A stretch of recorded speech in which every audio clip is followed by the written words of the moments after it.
नमस्कार, आप सभी का बहुत बहुत स्वागत है। आज हम एक ऐसे व्यक्ति के संघर्ष भरी जीवन की कहानी के बारे में बात करने वाले हैं जिसके बाद में आपका भी खून खौल उठेगा और आप किसी भी काम को करने के लिए आपके शरीर के अंदर ही ऊर्जा पैदा हो जाएगी। हम आपको बता दें, कुछ नाम ऐसे होते हैं जिन्हें सुनकर, बोलकर या लिखकर बेहद ही गर्व महसूस किया जाता है। उन कुछ नामों में से एक नाम रतन टाटा भी है। बिजनेस जगत का ये ऐसा नाम है जिसे सदियों तक लिखा और पढ़ा भी जाएगा। टाटा ग्रुप की स्थापना जमशेदजी टाटा ने की थी, लेकिन इसे नई ऊंचाइयों पर पहुंचाने का पूरा श्रेय रतन टाटा को जाता है। रतन टाटा ने न सिर्फ बिजनेस जगत का विस्तार किया बल्कि देश के विकास में भी अपना बहुमूल्य योगदान दिया। कहते हैं कि साधारण लोग अपने अपमान का बदला तुरंत लेने के बारे में सोचते हैं, लेकिन जो महान लोग होते हैं वो उस अपमान को सफलता की सीढ़ी बना लेते हैं। कुछ ऐसी ही कहानी है रतन टाटा की, जिसके बारे में हम आगे बात करेंगे।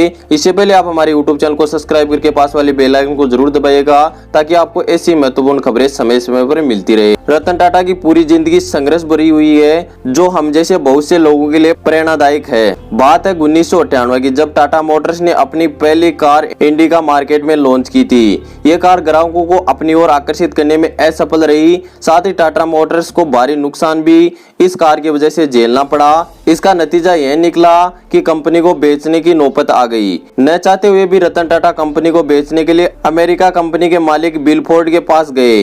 मीटिंग के दौरान बिल फोर्ड का व्यवहार रतन टाटा के प्रति अच्छा नहीं था। बिल फोर्ड ने यह तक कह दिया, यह कंपनी खरीदकर हम आप पर एहसान कर रहे हैं। जिस बिजनेस के बारे में आप जानते ही नहीं हो, आपको मालूम ही नहीं है, उसमें आपने इतना पैसा क्यों लगाया या क्यों खर्च किया। बिल फोर्ड की यह बात रतन टाटा के दिल और दिमाग दोनों पर लग गई। उन्होंने यह डील कैंसिल करके वह इंडिया वापस चले आए। इसके बाद टाटा मोटर्स ने तो अपनी रफ्तार पकड़ ली, लेकिन बिल फोर्ड के द्वारा किए गए अपमान को रतन टाटा भूल नहीं पाए। फिर एक दिन ऐसा आ गया जब 2008 में फोर्ड कंपनी दिवालिया होने के कगार पर पहुंच गई। मौके का फायदा उठाते हुए रतन टाटा ने फोर्ड की लग्जरी कार बनाने वाली कंपनी जैगुआर और लैंड रोवर को खरीदने का प्रस्ताव दिया। बिल फोर्ड ने इस प्रस्ताव को स्वीकार कर लिया।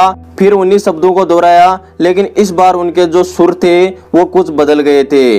बिल फोर्ड ने कहा, आप हमारी कंपनी खरीदकर हम पर बहुत बड़ा एहसान कर रहे हैं। इस बार रतन टाटा के पास अच्छा मौका था बिल फोर्ड को करारा जवाब देने का, लेकिन उन्होंने ऐसा नहीं किया। महान लोगों की यही खासियत होती है, ये जवाब बातों से नहीं अपनी कामयाबी से देते हैं। रतन टाटा एक ऐसी शख्सियत है जिनका सम्मान हर कोई करता है। वो अपनी इनकम का एक बहुत ही बड़ा हिस्सा हमारे देश को भी दान करते हैं। अपने अच्छे कामों के लिए उन्हें भारत सरकार की तरफ से पद्म भूषण और पद्म विभूषण पुरस्कार भी मिल चुका है। रतन टाटा के जीवन से जुड़ी ऐसी बहुत सी बातें हैं जो लोगों को हमेशा बेहतर करने के लिए प्रेरित करती है। मैं आपको बता दूं कि जो व्यक्ति एक दिन अपनी कंपनी बेचने के लिए तैयार था और दूसरी कंपनी के पास ये डील लेकर गया, उन्होंने उस डील पर मजाक उड़ाते हुए कहा कि आपको यदि इस फील्ड में काम करना ही नहीं आता है तो आपने इतने पैसे क्यों लगाए। आपको यदि बिजनेस करना ही नहीं आता है तो आपने इतने पैसे इस कंपनी के लिए क्यों लगाए। उसके बाद में मैं आपको बता दूं कि मेहनत करने वालों की कभी हार नहीं होती, और उन्हीं मेहनत करने वाले व्यक्तियों में से एक है रतन टाटा, जिन्होंने जिस कंपनी को अपनी कंपनी बेचनी चाहिए थी, आखिरकार उन्होंने अपनी मेहनत के दम पर उसी कंपनी को खरीद लिया जो कि आज की लग्जरी कारों में नाम आता है। तो यही थी रतन टाटा के संघर्ष भरे जीवन की कहानी। इस कहानी को सुनकर आपके अंदर का भी खून खौल उठा होगा, क्योंकि मैं आपको बता दूं कि लगातार जो मेहनत करता है वो कभी भी जिंदगी में असफल नहीं होता, और मेहनत करने वालों की कभी हार नहीं होती। उम्मीद करता हूं कि आपको वीडियो पसंद आया होगा। वीडियो पसंद आया तो लाइक जरूर कीजिएगा। आगे भी हमारी वीडियो देखनी है, चैनल को सब्सक्राइब करके बेल आइकन जरूर दबाइएगा। मैं मिलता हूं आपको किसी ऐसी कहानी के साथ, तब तक के लिए धन्यवाद।